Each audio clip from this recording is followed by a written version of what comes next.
Hello everyone. Welcome to the session 9 of the 2024 Global ESG and Sustainability Lecture Series. Today's lecture will be delivered by Professor Iman Harymawan from Universitas Airlangga, Indonesia. Following the lecture, we'll have a panel discussion and a Q&A session. I'm Samhita Ankareddy, the moderator for today's session, and I'm also a PhD student at Korea University.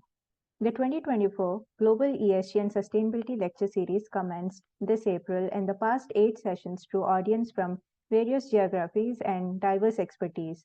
We encourage you to look forward to today's session, the last of the series this year. Participate actively and engage with us further. You can find more information on our website regarding our previous sessions as well as the recordings.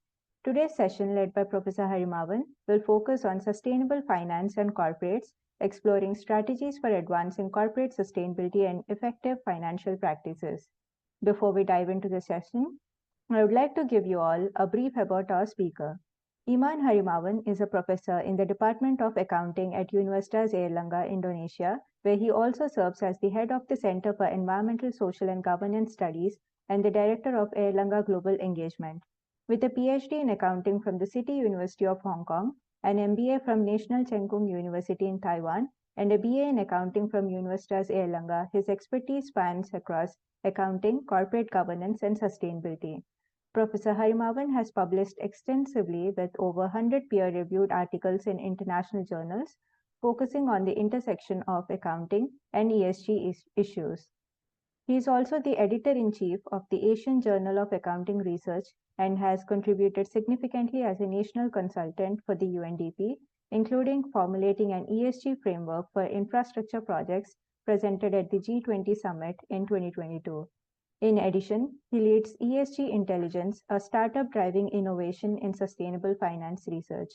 With numerous research grants, books, awards, and professional certifications from institutions like Oxford and MIT, Professor Harymawan's work continues to influence academia, industry, and policy on a global scale. At the end of the seminar, we'll have a panel discussion and a Q&A session, and I request all of you to actively interact with our speakers and our panelists. With this, I would like to extend a warm welcome to our speaker, Professor Iman Harymawan, our panelists, and our participants. Without further ado, Professor Harymawan, the floor is all yours. Thank you. Thank you so much, Samita. Just want to confirm, am I audible from your side? Yes. Very clear. Okay. Yeah. Okay. Thank you so much. Uh, uh, Good afternoon, everyone. And maybe good morning in some places. Uh, Thank you so much. My name is Iman, and welcome to Desi here from University of Indonesia as a panelist. Thank you so much for your time to join this event. Yeah, my sharing today will talk about sustainable finance and corporations. Yeah, this is the outline that I'm going to share with all of you today. So I will divide my section into 4 parts. The first one is about sustainability at a glance, and also what are the sustainability or standard landscape. And number 3 is the ESG integrations and the challenges. And the last one is strategy and recommendations that we encourage. Yeah. Okay, for the sustainability overview. Yeah, maybe for the companies or academia, we've heard about sustainability a long time ago. Yeah, but if you look at the UN definition, it's already started since 1987. Yeah, so they define the sustainability as a development that meets the need of the present generations without compromising the ability of future generations to meet their needs. And after a series of regulations and also agreement, including the Paris Agreement in 1997, so IFC, International Finance Corporations, redefined the sustainability concept as the environmental, social, and governance for the business. Yeah, so many companies they divide into 3 parts: E, S, and G. Yeah. Uh, Let me refresh what are the drivers for the ESG trend now. Yeah, the first one is, of course, regulatory. Yeah, the government they try to impose some regulations and also like stick and carrot. They provide some incentive and so fines for the institutions to implement the ESG in their institutions. Yeah, and the second one for the business wise, capital providers also uh, starting to increase their attentions on the commitment of the company for the ESG. Yeah, so we call it impact investor. And many capital providers they want to they want to invest their money in the company that have a strong commitment on ESG. And if you look at the sustainability linked bond or the investment green investment, the trend is increasing from time to time. So if we if we look at the trend, it means that the demand for the capital providers to invest in the company with strong ESG commitment is increasing as well.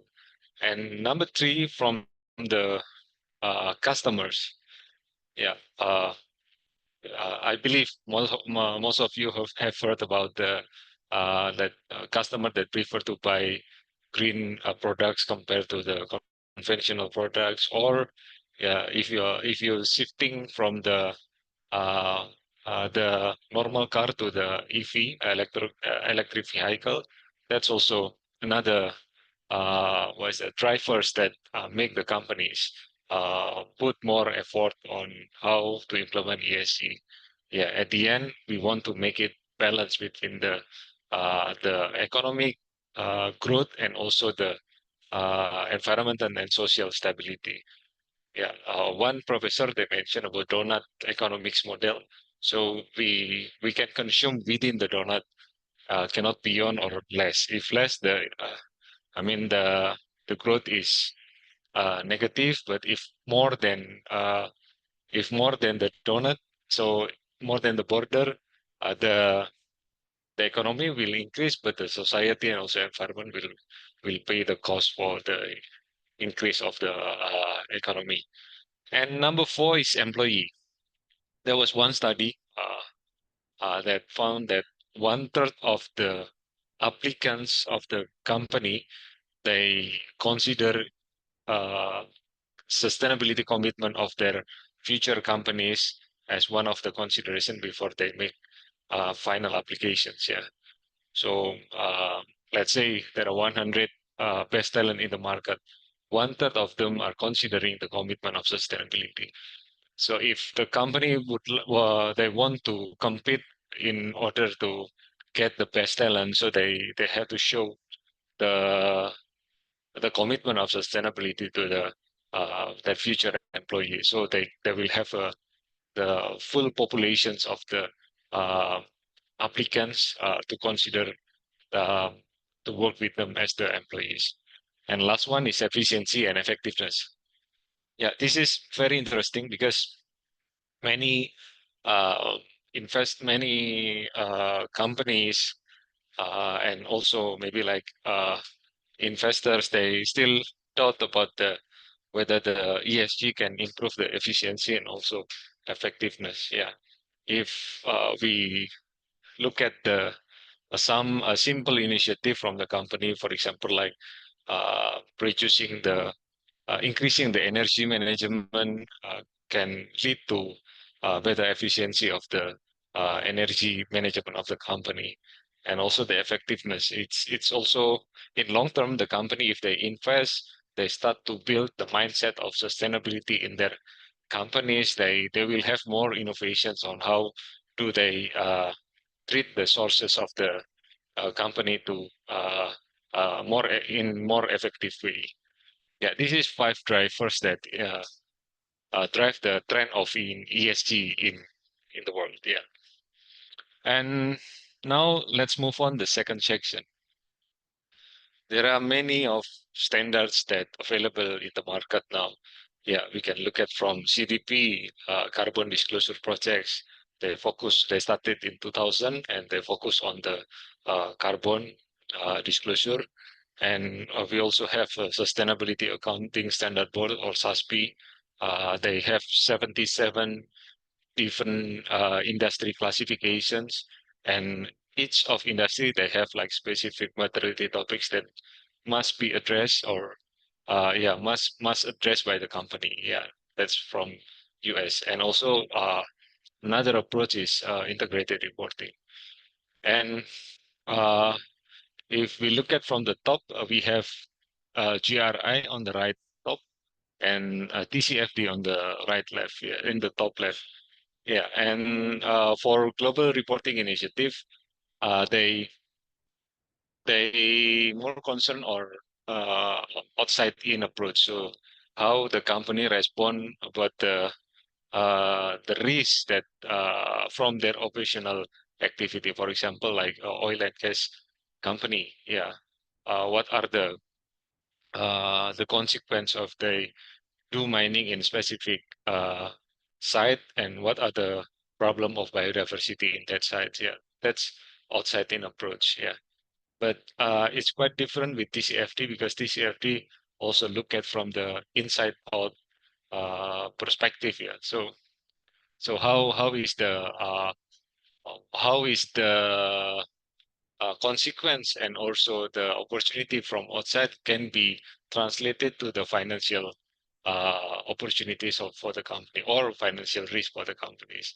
Yeah, later on I will discuss about the detail. And now the IFRS, the ISSP, they introduced IFRS to accommodate and also to manage how the sustainability disclosure can be aligned with the financial decision of the company for the futures.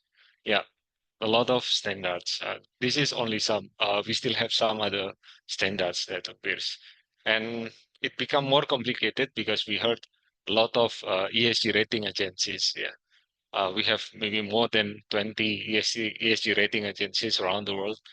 Yeah, and every then each rating agency they have their uh, risk preference and also risk appetite. That's why sometimes, or in many cases, we found that one company they are very strong in one rating, but they are very weak in other ratings. Yeah, so this uh, this makes the ESG or sustainability environment become complicated. Yeah, and creates a lot of confusions in the many stakeholders. Yeah. Okay, let's move on to the main idea of this talk about ESG integration and the challenges.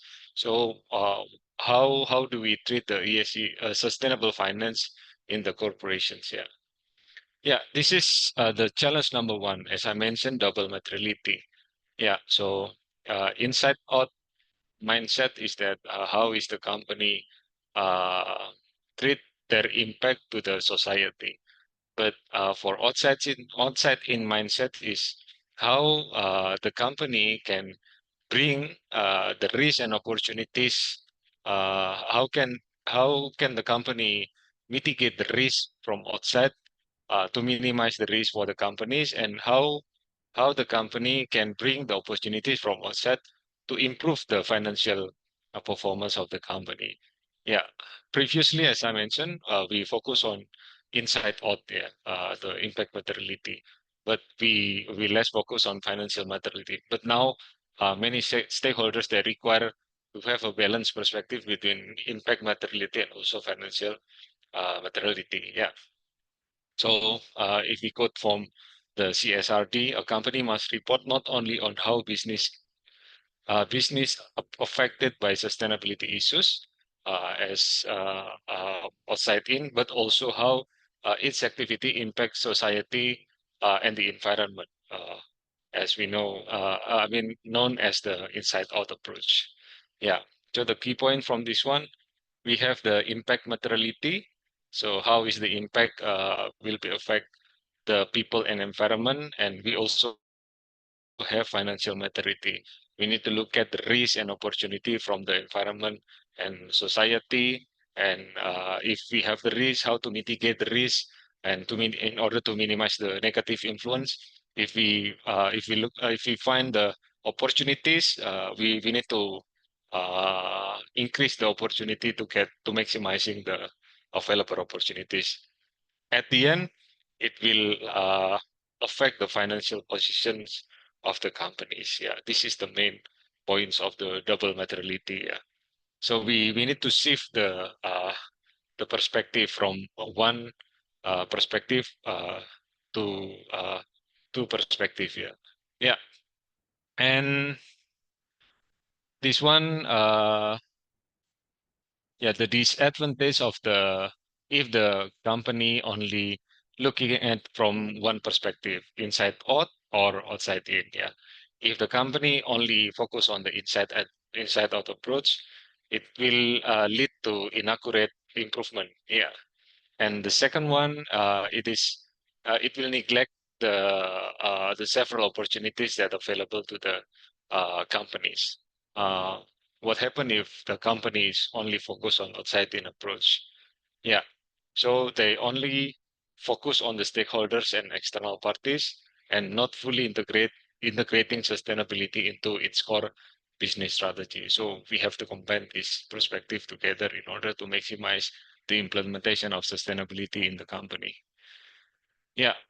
So yeah, as I mentioned before, GRI is focused on inside out approach, and uh, the one of the leaders in GRI, that he mentioned that the ISSP is about the outside in and GRI is about the inside out. Over time, they all come together, and that is why the ISSP and GRI are complementary. So now GRI is trying uh, to to bridge, yeah, the parameter that they developed previously, to be able, let me put this way. So previously, they only focus on how to assess the effect of the company to the society and environment. But at the time, they're not able to convert how is the risk and opportunities to be beneficial to the company. But now they are trying to, uh, what is that, to merge with the standard that developed by ISSB. That's why they have uh, so-called interoperability definitions between GRI and the ISSB. Yeah. Okay, the second one, the challenge is that how do we accommodate the climate issues related to the companies? Yeah, this is a very important issues that it's already uh, developed by IFRS. Some countries they already implement the IFRS S1 and S2. For example, in Indonesia, now we started the pathway as the voluntary disclosure for Indonesian companies, but in 2027 we start this one as the mandatory. So all the companies in Indonesia has to disclose about climate-related disclosure related to their companies. Yeah, yeah.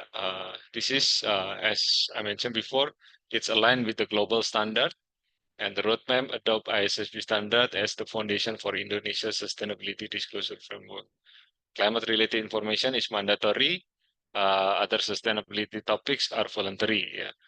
And this standard will take effect on January 1st, 2027 with an option for early adoptions.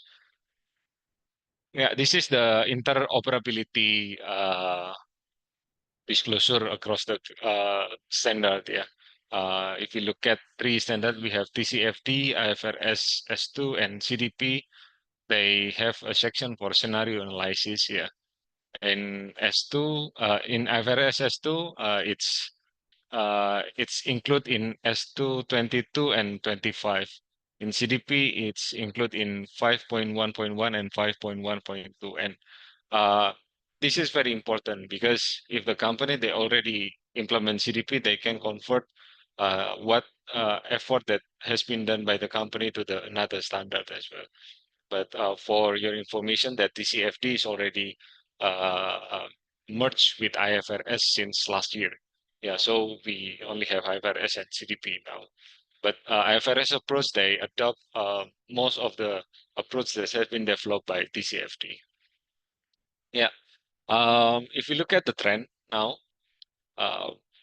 only a few companies they already follow the this data is only Asia data, yeah, disclosure in Asia. So there are 58 Japanese company already issued this report for climate transition strategy, 20 in Australia, India 12, Philippines 11, Malaysia 2, and Hong Kong 1. This based on the previous year data, 2023 reporting year, yeah.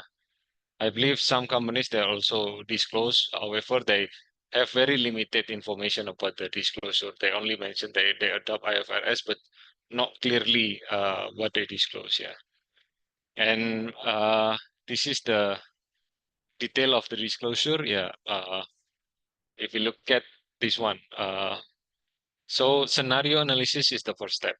After the company have the scenario analysis, they have to disclose about climate-related risks and opportunities. And then they disclose the time horizon. Then they disclose about impact on business model and value chains. Then climate mitigation and adaptation practice. At the end, they need to be able to disclose the financial impact assessment. Yeah, there are several steps that they have to follow in order to issue the disclosure for IFRS climate-related disclosures. Yeah, if you look at this one, the Asia data, yeah, only a few companies they've been able to disclose until the financial impact assessment. Yeah, this uh, this data provide us insight that a lot of things that need to be done in terms of the literacy. For example, one of the literacy, and the second one is the best practices that need to be uh, uh, done by the companies. So we still have a lot of room of improvement for not only in the Indonesia, but all other countries in Asia as well. Yeah, the challenge number three is related to nature disclosure. Yeah, it's not yet adopted by IFRS, but I believe in the near future, after most of the companies are able to value the risks and opportunities related to climate, soon IFRS will adopt the nature-related disclosure. Yeah, I have several research with Professor Ri from Korea University and their research students related to nature-related disclosures. Yeah, this is very interesting approach. They have one approach, they call it LEAP approach. So in order to be able to disclose about the biodiversity disclosure or nature related disclosure, they need to do 4 steps. Yeah, the first one is locating, and the second one is evaluate, the third one assess, and the last one is prepare. Yeah. So these steps help us to understand what are the risks and opportunities that faced by the company related to nature related disclosures.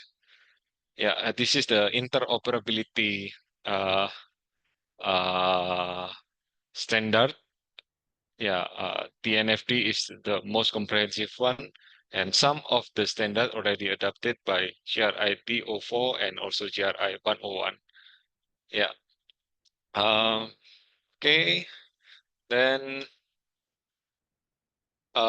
we have collected data based on the reporting from 2022.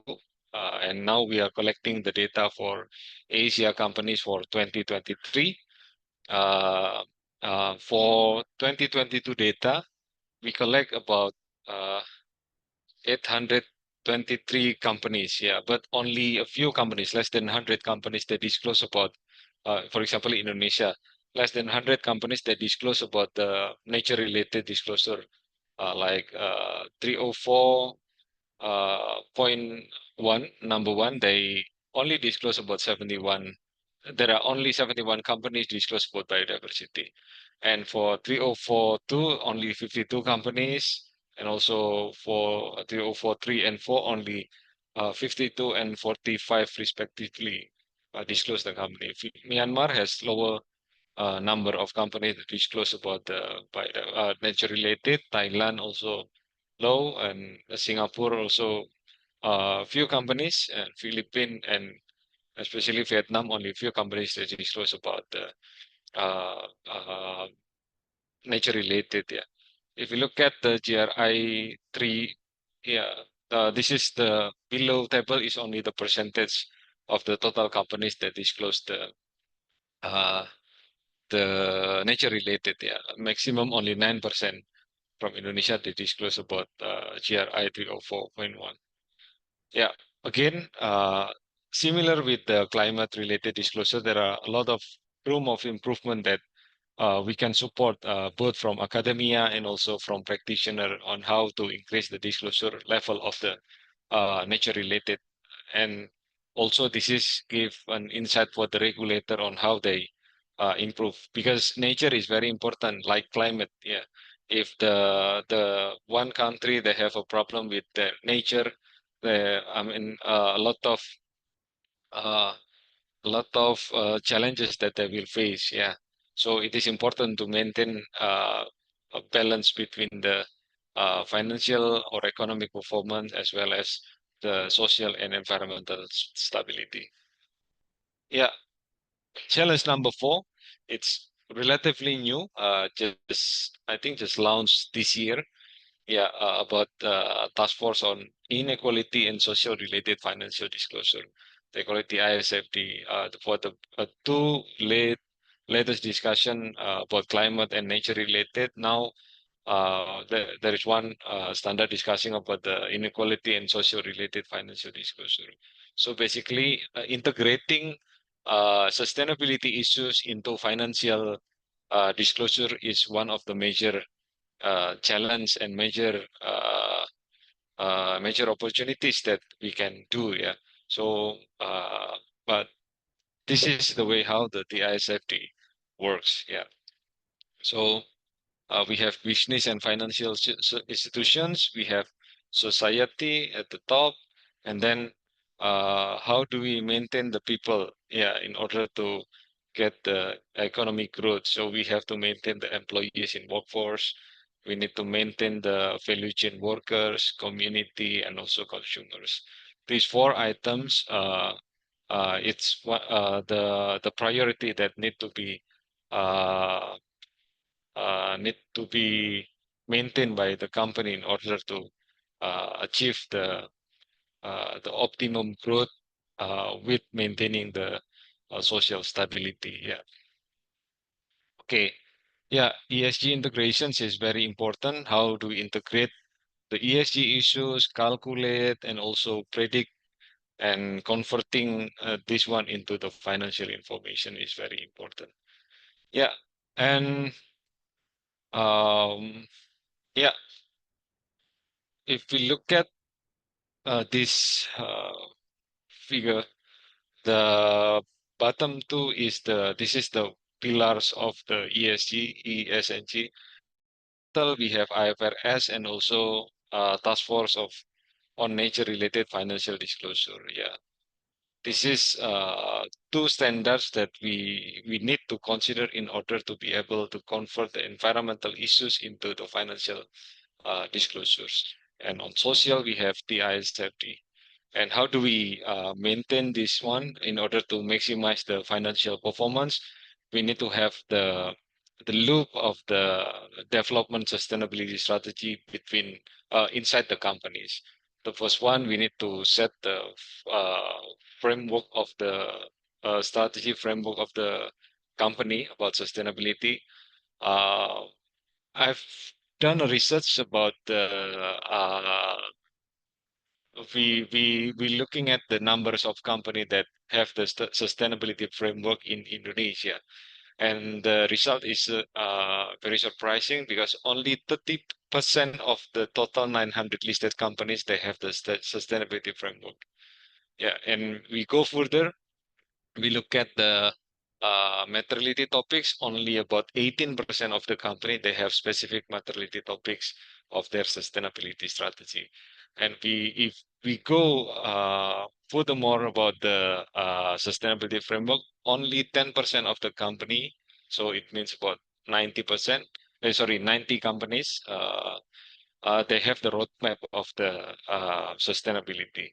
So it is quite difficult to predict what will be the future of the sustainability achievement of the company if we don't see the sustainability roadmap of the company.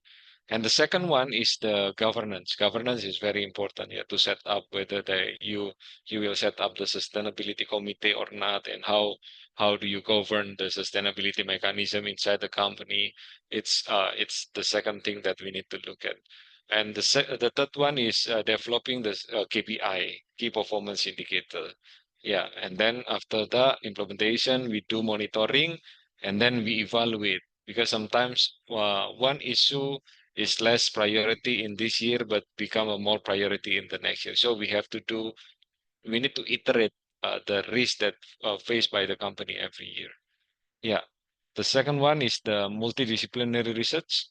Yeah, it's very important for the researchers to work together, not only within their uh, their expertise, but they need to hear, they need to learn from other expertise as well.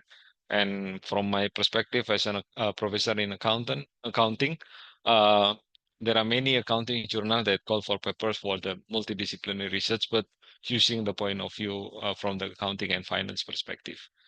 Yeah, and this is my last slide. Is about stakeholder collaborations. Yeah, multi-stakeholders collaboration is very important. Yeah, as the academia, we need to work hand in hand with the government and also industry, because we can accelerate the implementations of the concept by influencing the government to develop a policy. And also we can improve the implementation on industry if we share with them about the recent literacy and also help them for capacity building on how sustainability can be implemented in their company. And we need to work with them in order to improve the or accelerate the sustainability implementations in the industry and government level.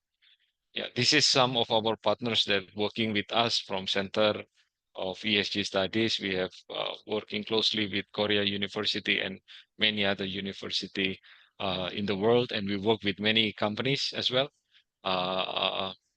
in Indonesia and also for government and NGO. At the end, sustainability is not about being a winner. It is about doing things more responsibly. Thank you so much. Thank you very much, Professor Harymawan, for your talk and insights about sustainable finance and corporate governance. Now, we will shortly move to the panel discussion session. Allow me to introduce our esteemed panel member for today's session. Professor Desi Adharyani is a distinguished academic and researcher in the field of accounting, currently serving as the head of the graduate program in accounting at the Faculty of Economics and Business, Universitas Indonesia. She holds a PhD in accounting from Victoria University, Australia, where her thesis explored financial management and corporate governance through a feminist ethics of care perspective using an optimization approach. Her research interests and contributions span corporate governance, financial management, and voluntary disclosure, blending academic rigor with practical insights into accounting and governance practices. Now, we will get started with the panel discussion. The session will go for about 15 minutes. We also request our attendees to post their questions freely to the Q&A box or raise their hands using the raise hand function on Zoom to ask a question to the panel or discuss something with them. Professor Harymawan and Professor Adharyani, over to you. Thank you. Okay, thank you for having me. Am I audible? Can you hear me clearly? Yes. Yes. Yes. Okay. Yeah. Okay. Thank you very much for the APRU committee for inviting me to become the panelist in this session, and also thank you for Professor Iman Harymawan for the chance to respond to your materials, which is very interesting. And I think that the presentation on sustainable finance offer a critical overview of the increasing importance of ESG, ESG principles in financial systems and corporate strategies. So it highlights how ESG is essential for building long-term resilience, mitigating risk, and also fostering growth. So I think that I captured several important things from Professor Iman presentation. Especially, I also noted that there is one new framework, task force on inequality and social-related financial disclosures. But before we go to that specific standard, this FD, maybe I just point out the my response in for the several important points that has been delivered by Professor Iman. The first one is about operationalizing ESG. Yeah. So from the presentation, we can see that even though the ESG is a hype right now, many companies, I believe, has acknowledged the value of ESG, but maybe the challenge lies in translating the ambition into concrete and measurable actions. For instance, Professor Iman mentioned the concept of double materiality. Requires business to analyze both their financial risk outside in and also the impact, societal and environmental impacts, which is the inside out aspect. So we have to encourage companies to develop ESG KPIs, ESG key performance indicators to monitor progress and integrate them into decision-making process, and also align capital allocation and risk management strategies with sustainability. And I also think that the most important point is to foster an accountable corporate culture, because otherwise the ESG will only become the slogan or just to satisfy the regulation demand, the demand from regulations, so that we hope that the leadership can drive ESG goals and also foster the accountable corporate culture on the ESG factors. And then the second one, Professor Iman also highlight the fragmentation of ESG standards. So I think we have the two frameworks, two big frameworks here. Two big frameworks, GRI and ISSB. Maybe the most outstanding frameworks in the world right now, where GRI has the most stakeholder focus, while ISSB maybe towards more investor focus. So we still have the lack of harmonization that will complicate the decision making for both businesses and investors. But I think that businesses should also adopt a harmonized reporting approach, aligning with emerging global standards such as ISSB. And I think Indonesia, we will also adopt the standards, for instance, IFRS S1, S2 into our local standards, PSAK, we call it PSAK, maybe in 2027. So we hope that by that time, then the companies can have the harmonized reporting approach. And also maybe the new standard, the new framework, this FD, Task Force on Inequality and Social Related Financial Disclosures, should also be incorporated into ESG reporting.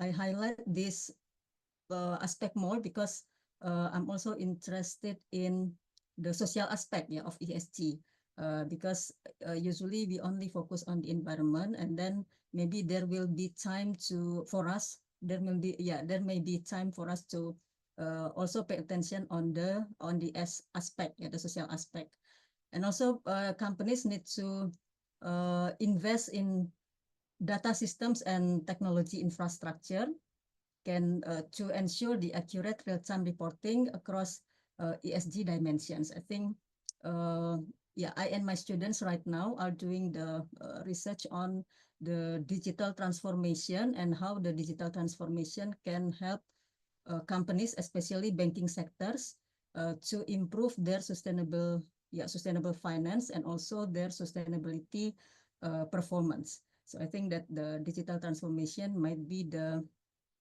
important factor for companies to integrate the sustainability into their strategies. And also I highlight that there is also the need for managing climate, nature, and social related risks. Yeah. So for I note that there is inequality factors, yeah, mentioned in Professor Iman presentation. So for the inequality, the companies should evaluate the financial risk and impacts of rising economic inequality and unequal resource distribution. So I think this is very important because it will also highlight the equal distribution on the economic factors that will also have impact on the community or social aspect. And also we need to highlight the labor practices, yeah, to assess workforce well-being, yeah, sometimes we call it employee well-being, yeah, human rights risk, and also supply chain labor practices. And last but not least, also about the community resilience, yeah. So we measure how business support or undermine the resilience of local communities through their operations. So I think this is very important, yeah, and we also need to integrate the several standards of framework such as TCFD, TNFD, yeah, and also TISFD, yeah, so it will become more complete to provide guidance for the company. And also, I also highlight the need for collaboration, yeah, from the presentation of Professor Iman. Maybe we need the we need to point out that there are several key areas of collaboration, include in the policy and regulation. For instance, the government must create enabling environments, yeah, through green taxonomies, for example. Yeah, I believe our OJK, yeah, Authority of Financial Services in Indonesia, yeah, has already developed this green taxonomies and also sustainability incentives. For instance, maybe carbon tax in Indonesia that will be implemented, and also stricter disclosure mandates. Yeah. And we also need to collaborate in investor leadership. So investors must prioritize companies that integrate ESG with a focus on financial returns and also societal and environmental impact. Yeah. And also the cross-sector partnership, for example, and also public-private partnership. Yeah. So usually we hear about public-private partnership, not in ESG aspects, yeah, but we also need the collaboration for successful sustainability initiatives, such as clean energy adoption or community development projects, which will often result from multi-stakeholder efforts. So we also need the to align, yeah, the companies should also align the sustainability with financial performance, because as mentioned by Professor Iman, we also need to think about how the sustainability will impact on the financial performance, yeah, such as on the operational efficiency, investor attraction, and also competitive advantage. Because if we look at the the bottom line approach, yeah, and also the people, planet, and prosperity, yeah, not only profit. So then we can balance between the three aspects that should be fostered or encouraged by companies, not only in Indonesia, but also around the world.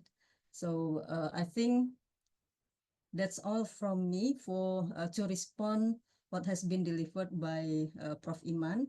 And I look forward to the discussion, meaningful and fruitful discussion from the participants. Thank you.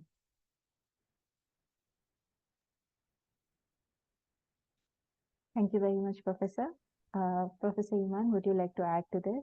Or we can also take up the questions in the Q&A box. We have received 3 questions. Okay, thank you so much. Yeah, thank you, Budesi, for the comments. Yeah, we agree that we need.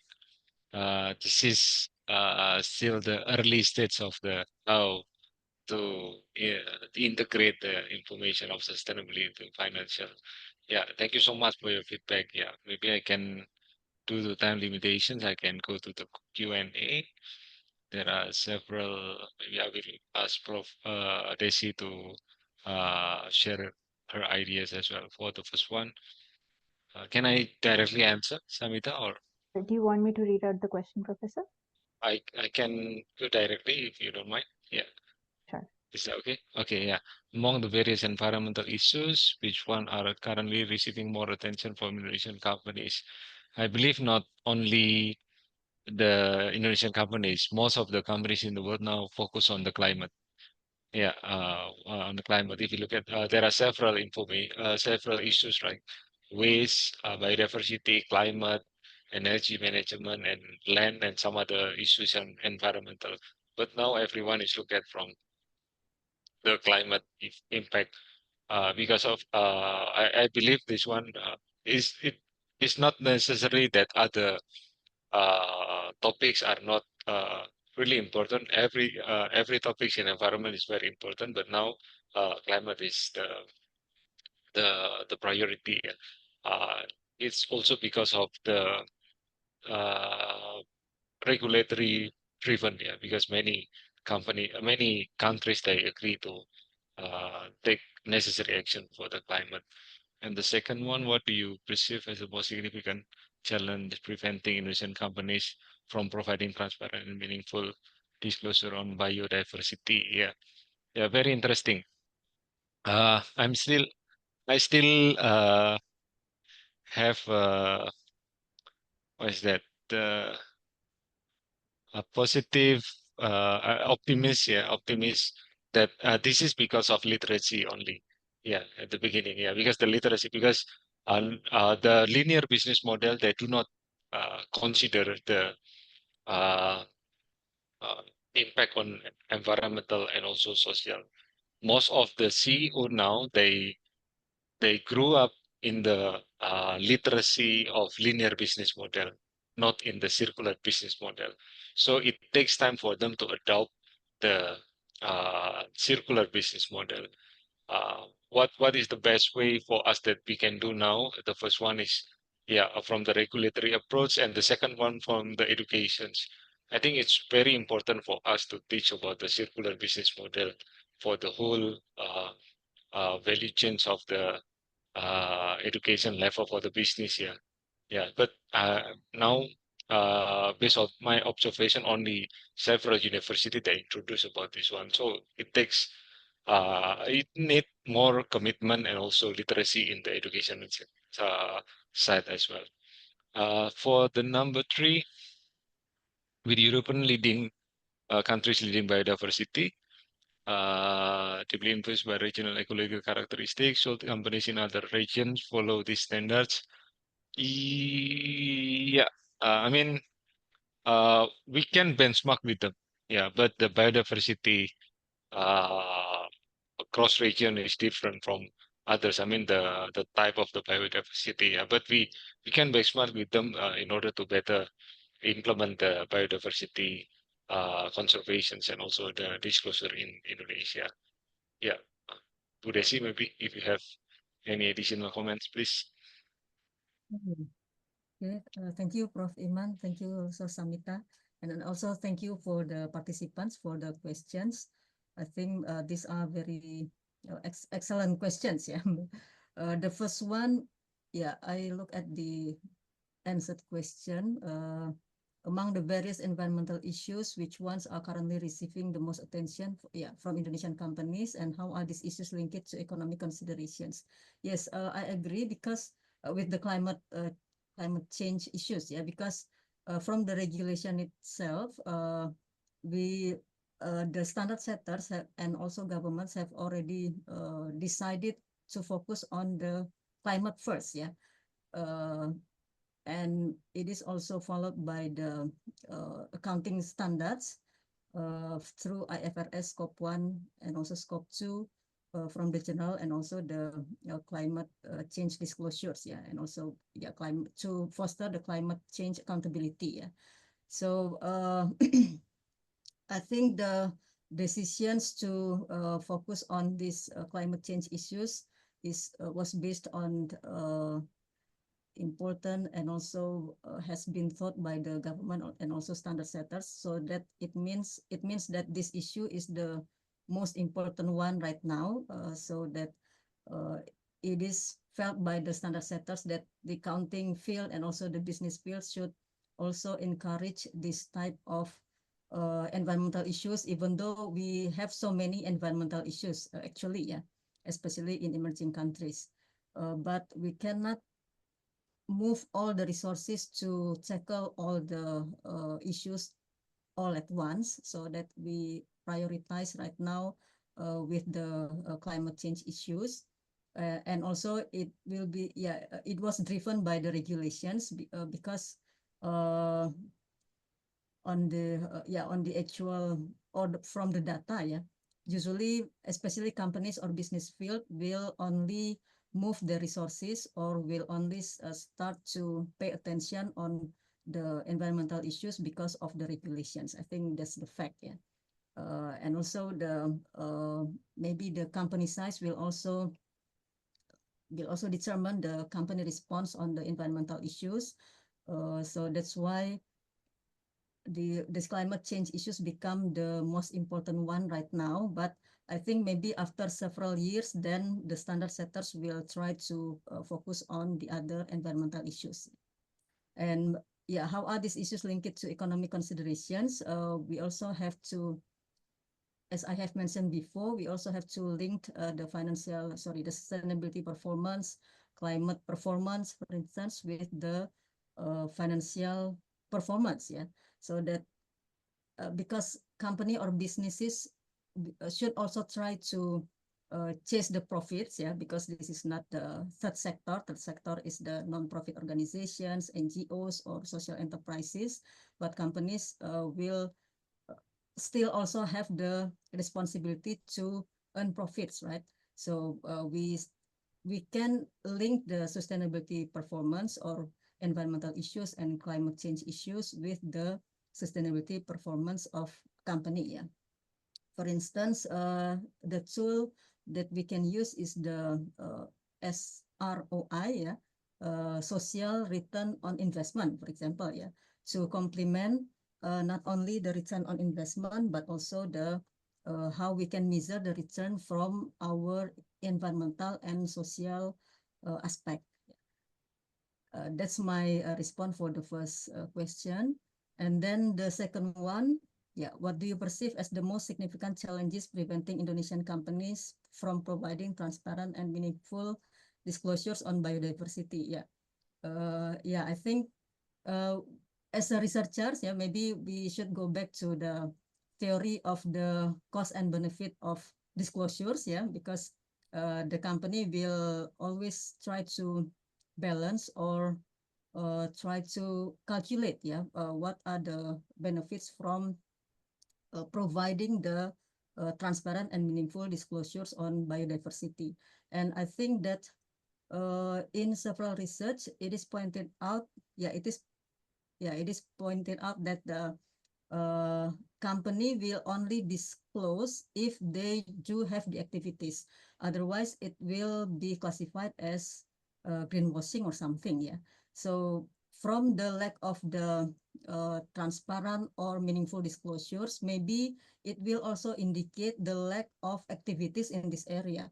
So we hope that we can also encourage or foster companies to increase their attention on this area, yeah, especially in biodiversity activities, and then disclose it in their sustainability reports or integrated reports or annual reports. That's my response for second question. And then the last question, yeah, with European countries leading biodiversity disclosures, yeah, I agree with Professor Iman answer before.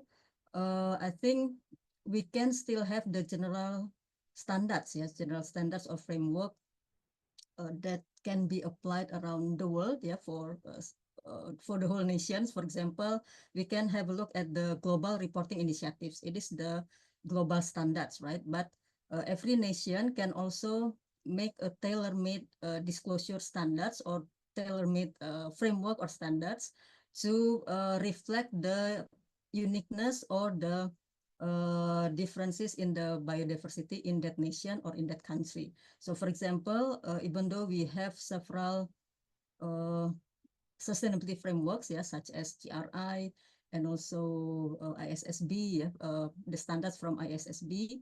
In Indonesia, the Authority of Financial Services also develop their own standards that mandates, yeah, the public companies to also disclose, so that at least we can have mandatory disclosure items and also the beside the voluntary disclosure items.